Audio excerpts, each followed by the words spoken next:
তেগাঙ্গা নামে ছোট্ট একটি গ্রাম। সেখানে ১০০টির মতো পরিবার বসবাস করেন, তবে গ্রামটিতে ঢোকার কোনো ধরনের রাস্তা নেই। হাওরের মাঝখানে অবস্থিত গ্রামটির চারপাশে শুধু পানি আর পানি। দেখে যে কেউরই মনে হবে এ যেন কোনো এক বিচ্ছিন্ন দ্বীপ। শুকনো মৌসুমে ব্যক্তিমালিকানাধীন জমির আইল আর বর্ষায় নৌকা দিয়ে হাটবাজার ও জেলা উপজেলা শহরে আসা যাওয়া করে আসছেন বাসিন্দারা। বর্ষাকালে গ্রামটির চারপাশে পানি থই থই করে, তখন নৌকা ছাড়া বাড়ি থেকে বের হতে পারে না কেউ। সবচেয়ে বেশি ঝুঁকিতে পড়তে হচ্ছে স্কুল মাদ্রাসার শিশু শিক্ষার্থীদের। এছাড়াও রাস্তা না থাকায় গ্রামের বাসিন্দারা তাদের প্রাপ্তবয়সী ছেলেমেয়েদের ভালো কোনো পরিবারে বিয়ে দিতে পারছেন না। আমরা দেশ স্বাধীন হওয়ার পর থেকে এই তেগাঙ্গার লোক হাইতে যাইতে 1.5 কিলোমিটার রাস্তা, এগুলো বাঙ্গাটা এই মাংলাগাঁওর পাশে থেকে তেগাঙ্গা যাইতে হাওরের মধ্যখানে আমরা বাচ্চা কাচ্চা যাইতে আমরা যাতায়াত করতে গিয়া বিজ্জা নদীতে যাইতে খালে বিলে বিজ্জা পানিতে যাইতে পানি ভাঙ্গা। এর ভিতরে কোনো কাম কাজ কোনো কিছু এই জায়গাটাতে হয়েছে না, একটা ব্রিজ হয়েছে না।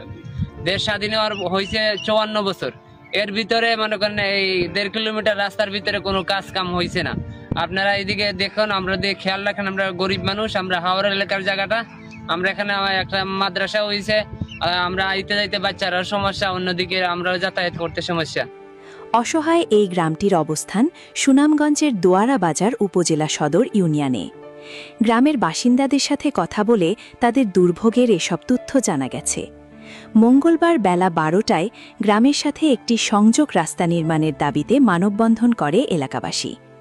গ্রামবাসীর দাবি, নামেই তারা উপজেলা সদরে বসবাস করেন।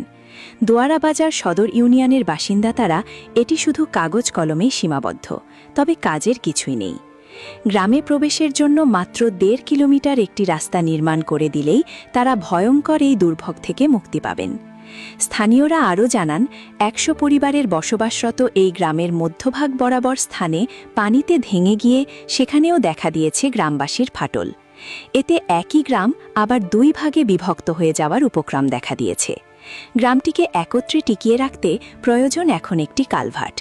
গ্রামের মধ্যভাগে ভেঙে যাওয়া স্থানে একটি কালভার্ট নির্মাণ হলে যেমন একত্রে থাকতে পারবে গ্রামবাসী, তেমনি 1.5 কিলোমিটার একটি সড়ক নির্মাণ হলে হাটবাজার, শিক্ষা প্রতিষ্ঠান এবং চিকিৎসা কেন্দ্রসহ সর্বত্র যাতায়াত করতে পারবেন গ্রামের বাসিন্দারা। সরেজমিনে গিয়ে দেখা যায় তেগাঙ্গা গ্রামে প্রবেশের জন্য কোনো রাস্তা নেই। বর্ষায় তারা নৌকা দিয়ে চলাচল করে, আর শুকনো মৌসুমে দেখা দেয় বেশি দুর্ভোগ। ছোট ছোট খাল আর ফসলি জমি মারিয়ে চলাচল করতে হয় তাদের।